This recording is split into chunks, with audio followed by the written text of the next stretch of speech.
nesta Convenção e pelas grandes linhas de intervenção que aqui coletivamente traçamos, de forma democrática e participada, e que servirão de farol orientador para os próximos 3 anos. Mas nestes 2 dias de intenso trabalho não nos limitamos apenas a eleger a nova direção e a aprovar os novos instrumentos de ação política, porque pelo meio reafirmamos ainda a importância do projeto ecologista em Portugal. Trouxemos para cima da mesa a natureza alternativa do Partido Ecologista aos Verdes, um projeto de intervenção e de transformação da sociedade e imprescindível para as respostas que se impõem, tanto do ponto de vista social como ambiental. A seguir vieram as eleições de 2019 e os Verdes, com o mesmo sentido de responsabilidade, manifestaram disponibilidade para continuar a apresentar um conjunto de propostas determinantes para o nosso desenvolvimento. Assim como para aprovar todas as propostas que, a nosso ver, se traduzissem em medidas positivas para o país e para os cidadãos, mas também para rejeitar e contestar tudo o que viesse em sentido contrário. Assim sucedeu, por exemplo, com o imoral processo do Novo Banco, onde, repare-se, os administradores não sabem sequer o nome das empresas que eles próprios administram, onde os devedores arrecadaram milhões, mas assim de repente perderam a memória e alguns até reinam com o contribuinte. E agora até se diz que fica mais barato não cobrar as dívidas do que cobrá-las e o contribuinte paga todo este regabofe, ainda por cima de um banco que é privado. Assim aconteceu também com o alargamento do prazo do período experimental nos contratos de trabalho, ou em relação à teimosia do Governo sobre a pesquisa e prospecção e exploração de lítio, à incompreensível insistência na localização do Montijo para o novo aeroporto, à inaceitável renovação das parcerias público-privadas, sobretudo no setor da saúde. E assim aconteceu com o Orçamento Suplementar de 2020, que, estando muito longe das necessidades para fazer face à gravidade e à dimensão dos problemas do país e dos portugueses, agravados ainda por cima face à pandemia, e porque o PS também inviabilizou as nossas propostas na especialidade, os Verdes não encontraram outro caminho que não fosse o voto contra. E foi também com essa postura e com o mesmo sentido de responsabilidade que os Verdes se abstiveram nos 2 orçamentos de Estado apresentados na presente legislatura pelo Governo PS. Embora as propostas, tal como foram apresentadas originalmente, fossem bastante redutoras para dar resposta às necessidades do país, acabaram por ser introduzidas várias alterações em sede de discussão na especialidade, onde os Verdes tiveram uma voz muito ativa. Na verdade, esse universo de alterações tornaram os orçamentos mais robustos no sentido de garantir a necessidade de não promover recuos e de avançar mais relativamente à promoção de equilíbrios e direitos que se refletissem na qualidade de vida das populações. Falamos, por exemplo, do reforço de profissionais dedicados à conservação da natureza, com o ICNF a duplicar os seus quadros nos últimos anos, por proposta dos Verdes, no reforço das verbas para os centros de recolha animal, na contratação de mais profissionais para o SNS, na progressão da gratuitidade das creches, na diminuição dos valores das propinas, no alargamento dos manuais escolares, no alargamento do passo social de custo mais reduzido a novas zonas do país, nos apoios para as micro ou pequenas empresas, no combate à interioridade e ao abandono do mundo rural, dignificando o estatuto da agricultura familiar, na defesa dos valores salariais e obrigando o Governo a promover uma avaliação ambiental estratégica para a localização do novo aeroporto de Lisboa, entre muitas outras propostas que os Verdes fizeram aprovar. Caros companheiros, esta Convenção decorre num período em que o país e o mundo se continuam a confrontar com uma pandemia de proporções bastante acentuadas. E desde a primeira hora, os Verdes defenderam a criação e a aplicação de medidas adequadas à prevenção, ao combate e ao tratamento da pandemia, de modo a salvaguardar vidas e a salvaguardar também a saúde pública e a diminuir ao máximo os impactos desta pandemia nas suas dimensões económica, social e ambiental. Para o efeito, e tendo em conta o crónico subfinanciamento do SNS ao longo de décadas, ficou patente a emergência da necessidade do reforço de profissionais nas unidades de saúde e o investimento em mais e melhores condições para dar as respostas necessárias. Paralelamente às medidas tomadas com vista a estabelecer o distanciamento físico, veio o encerramento das escolas, o teletrabalho ou o encerramento de estabelecimentos comerciais, desportivos e culturais. Era, para além disso, fundamental associar apoios eficazes que passassem pela manutenção dos salários a 100%, a não transferência de custos das empresas para os trabalhadores em teletrabalho, o alargamento da proteção social e a garantia da sobrevivência das micro e pequenas empresas. Mas a pandemia veio também reforçar a importância do Estado Social e das suas funções sociais, em particular ao nível do Serviço Nacional de Saúde e dos seus profissionais, que aproveito para, em nome dos Verdes, saudar pelo empenho, dedicação e profissionalismo que confirmaram nesta fase difícil das nossas vidas. A todos os profissionais de saúde e a todos os trabalhadores que permitiram que o país não parasse de todo, fica o reconhecimento do Partido Ecologista aos Verdes. É preciso não só investir a sério no SNS, mas também na valorização dos seus profissionais. Depois, as reservas que os Verdes manifestaram relativamente à declaração do estado de emergência e às suas sucessivas renovações são suportadas, sobretudo, por duas razões muito claras. Em primeiro lugar, porque o Governo dispunha, dentro do quadro legal normal, de todos os instrumentos necessários, os instrumentos jurídicos, para assumir as medidas no combate à pandemia. Durante todo este tempo, ainda ninguém nos foi capaz de dar um exemplo de uma única medida que tivesse sido tomada e para a qual fosse necessário o estado de emergência. Mesmo aquela que poderia levantar algumas dúvidas, que aliás o Governo não fez uso, e eu refiro-me à aquisição dos serviços de saúde do setor privado, mesmo essa dispensava a declaração do estado de emergência, porque está prevista na Lei de Bases da Proteção Civil. A segunda razão prende-se com o facto do fim do período de estado de emergência sugerir uma sensação coletiva de que já é possível voltar à normalidade, levando as pessoas a desvalorizar a necessidade de continuar os cuidados e a não levar tão a sério as regras sanitárias. Foi, aliás, esse receio que, a nosso ver, levou ao prolongamento dos sucessivos períodos de estado de emergência, o que, aliás, ficou visível principalmente na última renovação do estado de emergência na primavera do ano passado e das últimas renovações deste ano. Mas os Verdes não se cansaram de chamar a atenção para não se confundir o que não pode ser confundido. E o que não pode ser confundido é o estado de emergência com as medidas de combate à pandemia. Porque uma coisa é o estado de emergência, outra coisa bem diferente são as medidas que são necessárias adotar para fazer esse combate. Recordo, aliás, que as medidas mais importantes no combate à pandemia foram assumidas antes até da declaração de qualquer estado de emergência. Refiro-me ao encerramento das escolas e ao confinamento voluntário por parte dos portugueses que se verificou na primavera passada e, portanto, antes até de ser declarado qualquer estado de emergência. E por isso consideramos que mais do que a declaração de sucessivos estados de emergência, o que se impunha era explicar às pessoas a importância de cada uma das medidas tomadas, que se garantissem os apoios às famílias que estavam a perder rendimentos, que as ajudas às pequenas empresas chegassem em tempo útil e que a pandemia não servisse de pretexto para aprofundar a exploração a quem trabalha. Caros amigos e caros delegados, durante os trabalhos desta Convenção, e apesar da sua importância, não nos limitamos apenas a eleger os novos órgãos nacionais do partido, nem nos limitamos apenas ao cumprimento das disposições estatutárias. Para além disso, discutimos, procuramos soluções, desbravamos caminhos que nos levem a respostas para os problemas do país e dos portugueses, sem deixar de olhar para o que se passa no resto do mundo. No plano internacional, bem podemos dizer que vivemos um tempo em que se prepara um monstruoso assalto a toda a espécie de bens, recursos e património natural e ambiental.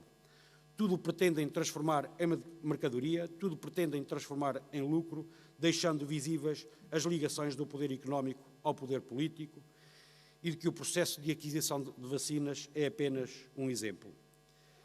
E não falamos apenas da resistência dos governos, inclusivamente do governo português, à libertação das patentes. Falamos ainda de outro elemento, mas com a mesma relevância.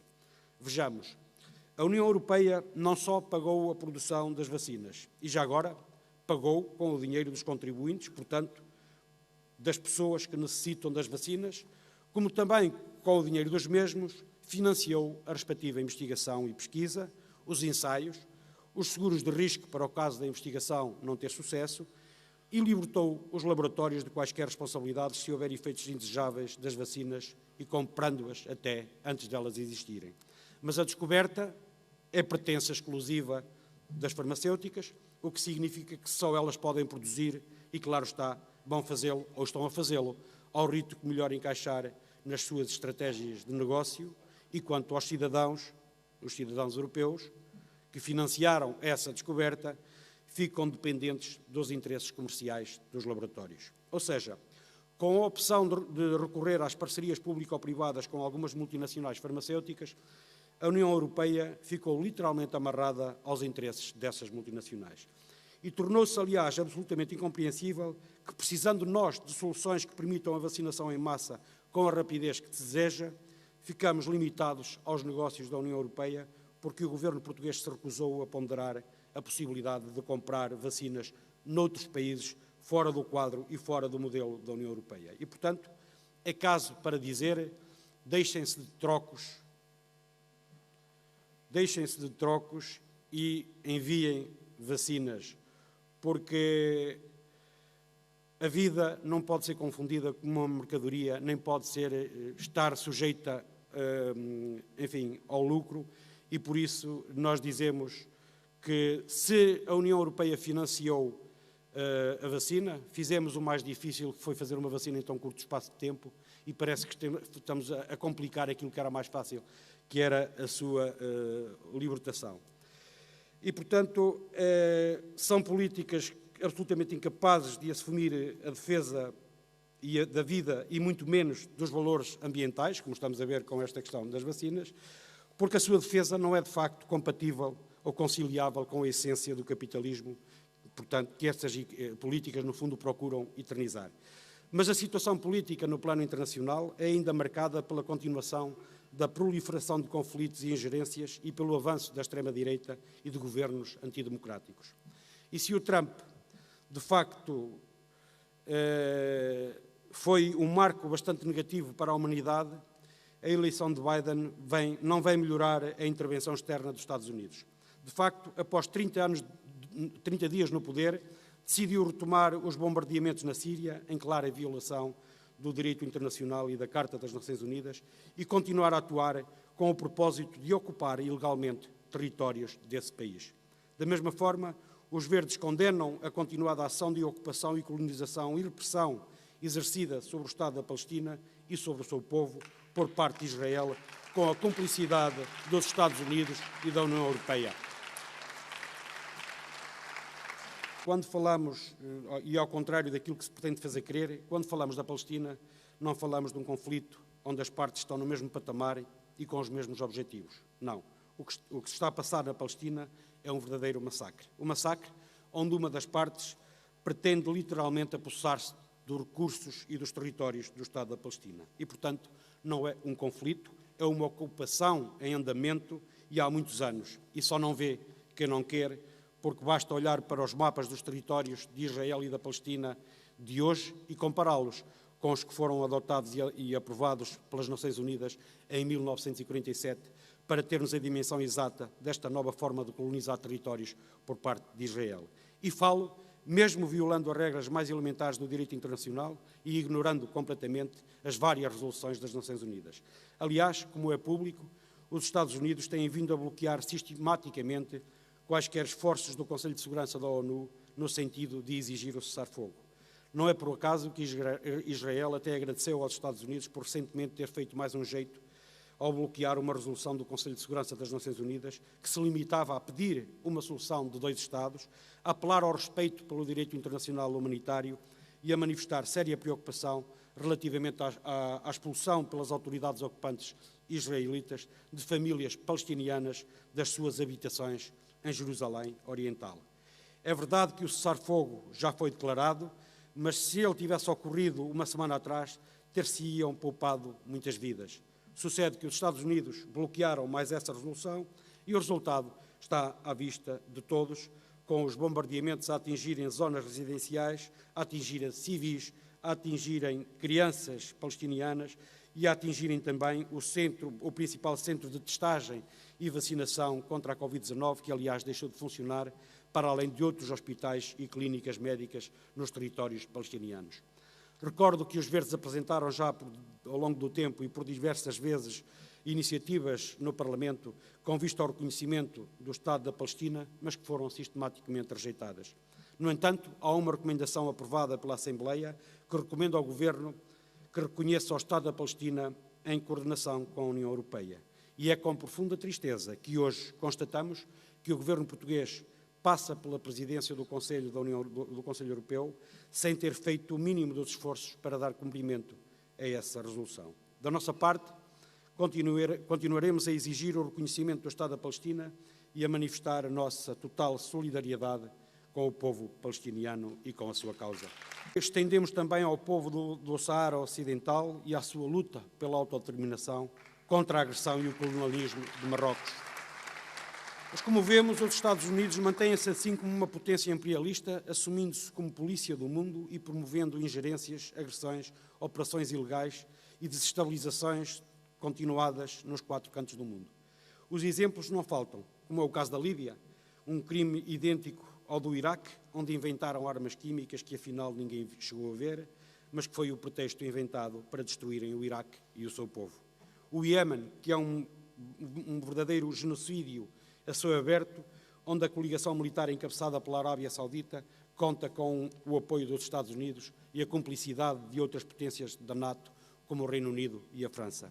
Da mesma forma, com a mesma determinação, condenamos a ação desestabilizadora e criminosa de grupos armados de terroristas mercenários na península do Cabo Delgado, onde, não por coincidência, se desenvolve o maior investimento multinacional privado em solo africano. E rejeitamos ainda qualquer tentativa de instrumentalização e de apropriação dos recursos naturais fundamentais para o desenvolvimento económico e social de Moçambique. Esses grupos atuam em total respeito pelos direitos humanos e pela soberania e independência do Estado moçambicano, levando à deslocação forçada de centenas de milhares de pessoas e provocando uma grave crise humanitária e de segurança. E enquanto as grandes potências queimam milhões e milhões a fomentar guerras e guerrinhas e conflitos, a generalidade da população do continente africano continua não só condenada à pobreza e à fome, sem água potável, em estado de subdesenvolvimento amplamente ameaçados por conflitos, mas também pelas consequências das alterações climáticas que tenderão a aumentar os fluxos de refugiados e de migrações forçadas. A morte de milhares de refugiados e migrantes no Mediterrâneo, perante a tenebrosa indiferença e cumplicidade da União Europeia, é absolutamente dramática. A paz e a solidariedade entre os povos são elementos que fazem parte do ADN dos Verdes e, por isso, continuaremos a exigir a dissolução da NATO, que representa uma aliança belicista e geoestratégica, bem como o fim dos testes de armamento nuclear, indo, aliás, ao encontro da nossa Constituição. Em segredo, no silêncio dos gabinetes e longe dos olhares dos europeus, a União Europeia continua a negociar dezenas de acordos designados de comércio livre, mas que ultrapassam as questões comerciais e são altamente prejudiciais para as populações, o ambiente e a soberania dos países envolvidos, afetando inúmeros setores da sociedade e favorecendo as multinacionais e a lógica capitalista. Para além disso, estes acordos acabam por contrariar muitos dos objetivos pela União Europeia, nomeadamente em termos ambientais, sendo também incompatíveis com o combate às alterações climáticas e com os compromissos assumidos no âmbito do Acordo de Paris. Depois, temos aquilo a que pomposamente chamam de cooperação estruturada permanente, quando todos percebemos que a designada cooperação não contribui nada para a promoção da paz no mundo, até porque a opção da União Europeia reduz-se no essencial ao reforço da militarização e à cumplicidade e até participação em agressões e ingerências. Este organismo é assim um passo para a construção de um exército europeu e um negócio para a indústria militar, ao mesmo tempo que retira capacidade de resposta aos problemas e interesses dos povos, contrariando os princípios de solidariedade e de cooperação que o projeto europeu continua a apregoar. Os Verdes consideram que não é minimamente aceitável que a defesa e a militarização sejam uma prioridade, sobretudo quando há tantos problemas por resolver, como as medidas humanitárias para quem foge da guerra e da fome e de tantos outros problemas com que hoje nos confrontamos. Caros delegados, os problemas têm de ter solução, porque se há um problema sem solução, então não estaremos diante de um problema, estaremos diante de um facto. E o que nós precisamos é de encontrar respostas verdes para os muitos problemas com que o nosso país se confronta. Mas para isso é fundamental continuar a multiplicar ações que potenciem a adesão e a integração de novos membros que pretendam contribuir para o fortalecimento e para o crescimento do projeto ecologista. E para esse crescimento seria também importante que todos os delegados desta Convenção assumissem o compromisso de trazer mais gente para os verdes, porque se cada um de nós trouxer mais 3 pessoas, pelo menos, até à próxima Convenção, essa responsabilidade representaria um excelente contributo para o fortalecimento do partido.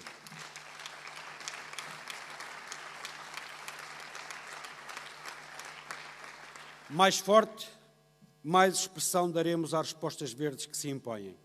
Respostas verdes para o combate às alterações climáticas, em vez das negociatas que, em torno desse combate, a Europa tem vindo a potenciar. Respostas verdes para o combate à pobreza e às desigualdades sociais, que PS, PSD e CDS potenciaram durante décadas.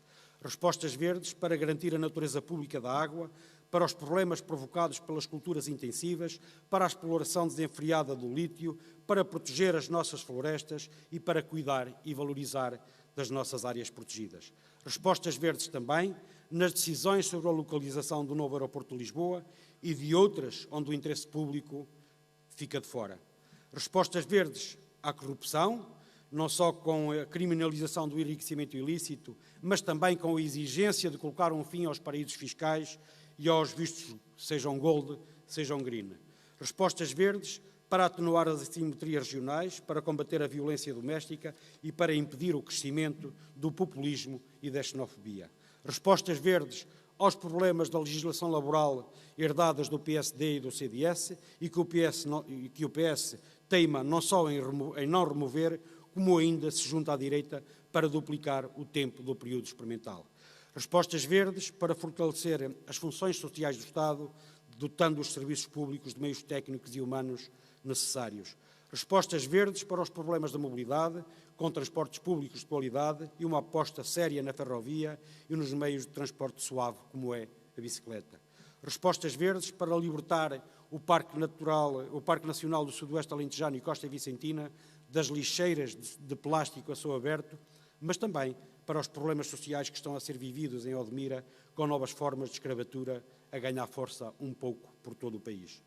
Respostas verdes para nos libertarmos do tratado orçamental, para recolocar as pessoas e os problemas do país em primeiro lugar e para que possamos definir as nossas prioridades orçamentais sem os atuais constrangimentos e limitações impostas pelas regras desse tratado. Respostas verdes para a nossa produção e para recuperar a nossa soberania alimentar, apostar na agricultura familiar e defender as pequenas empresas. Respostas verdes para fortalecer a nossa democracia, não só com a regionalização, que PS, PSD e CDS continuam a recusar, mas também para respeitar as autarquias locais, que PS e PSD se preparam para dar uma nova facada, desta vez por causa do aeroporto e pelo facto das autarquias terem dado um parecer que não agradou ao Governo. E respostas verdes também para repor as freguesias, e não este número cozinhado pelo PS e pelo PSD, que impede a reposição de muitas freguesias. Os verdes têm integrado a coligação democrática unitária porque consideramos ser essa a melhor forma de afirmar o projeto ecologista em Portugal, mas também porque vimos na CDU o encontro de convergências entre projetos políticos que, mantendo as suas identidades e matrizes próprias, fazem da aliança uma força de ação para alcançar o objetivo da construção de uma sociedade desenvolvida e solidária, onde a justiça, a igualdade, o bem-estar das populações e a salvaguarda dos recursos naturais sejam efetivamente uma realidade na vida das pessoas. E as eleições autárquicas que aí vêm revelam-se de uma grande importância para os verdes, uma vez que se trata de eleger os membros dos órgãos políticos que mais próximos estão das populações. O poder local democrático dá um contributo inegável para o desenvolvimento local e regional e torna-se um palco essencial para aplicar o princípio ecologista, pensar global, agir local. Por isso, reforçar os membros do PEV e da CDU nos órgãos autárquicos deve constituir um objetivo que em muito beneficiará as populações pela dedicação, trabalho, honestidade e competência que os eleitos da CDU imprimem ao exercício do seu mandato, tendo como prioridade a resolução dos problemas concretos das populações no âmbito das competências das autarquias locais, mas também da reivindicação das medidas que competem ao Poder Central. Por isso, quanto mais força tiver a CDU, mais condições teremos para defender as nossas propostas e afirmar o nosso projeto em benefício da qualidade de vida das populações e da sustentabilidade do território. Neste sentido, os Verdes vão empenhar-se com toda a energia, através dos seus candidatos, dos seus membros, dos seus ativistas e dos seus coletivos regionais, nesta batalha eleitoral, por forma a contribuir para o esclarecimento e para o reforço da CDU, porque quem fica a ganhar são as populações. Permitam-me que, antes de terminar, deixe mais duas pequenas notas. Uma para regressar novamente às alterações climáticas e outra para fazer uma referência ao próximo Orçamento de Estado. É que não deixa de ser curioso que, quando se aproximam os atos eleitorais, todos os partidos se mostram muito preocupados com as alterações climáticas. Isto foi muito visível, sobretudo na última campanha das legislativas. Bem, o período eleitoral, todos os partidos se preocupam muito com as alterações climáticas. Mas tenho que aqui dizer que os Verdes não acordaram agora para este problema. Aos anos que temos vindo a chamar a atenção e a sensibilizar as pessoas e a apresentar propostas concretas para travar a ameaça das alterações climáticas. Seria necessário recuar ao início do século para desenterrarmos uma verdade que os factos não deixam desmentir. Foram os Verdes que no nosso país trouxeram para a discussão a necessidade de tomar medidas com vista a travar as alterações climáticas, uma batalha que, aliás, temos vindo a assumir como prioridade ao longo de décadas, dentro e fora da Assembleia da República.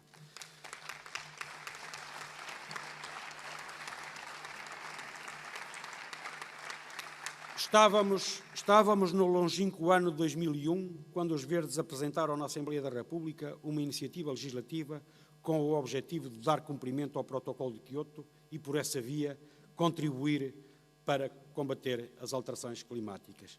Bem, podemos dizer que nós estivemos à espera que as alterações climáticas dessem votos ou entrassem na esfera mediática para o assunto merecer a nossa preocupação. E o mesmo se diga, aliás, relativamente ao bem-estar animal. Também não estivemos à espera que desse votos para nos preocuparmos com o assunto. Aos anos que os Verdes apresentam propostas concretas em torno do bem-estar animal, será necessário recuar ao século passado para avistar-nos a proposta que levamos à Assembleia com vista a estabelecer uma lei de bases de proteção dos animais não humanos. Estávamos então, pasme-se, em 1988. Sem fundamentalismos, mas com sentido de responsabilidade. Sem fúrias proibicionistas, nem ataques penalistas, mas com bom senso. Sem populismos, mas com coerência. Sem cinzentismos, mas com respostas verdes. Relativamente ao Orçamento de Estado, ou ao próximo Orçamento de Estado, para deixar claro que se enganam os que pensam que isto são favas contadas. Mantemos a mesma disponibilidade e o mesmo sentido de responsabilidade para ouvir o Governo, como temos feito, mas há para os Verdes uma questão prévia para resolver primeiro. É necessário olhar para trás e perceber qual o grau de execução das medidas previstas no Orçamento de Estado de 2021 e, sobretudo, qual o grau de execução das propostas que os Verdes fizeram aprovar.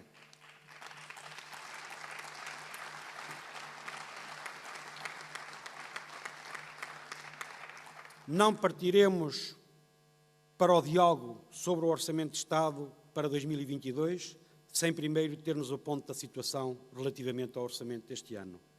Contas são contas e, como dizem os romanos, os pactos são para serem cumpridos. Amigos e companheiros, com as respostas verdes que nesta convenção encontramos, vamos melhorar o nosso futuro coletivo e o futuro dos valores ambientais. Mas o futuro já começou.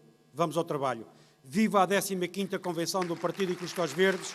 Viva o Partido Ecologista aos Verdes.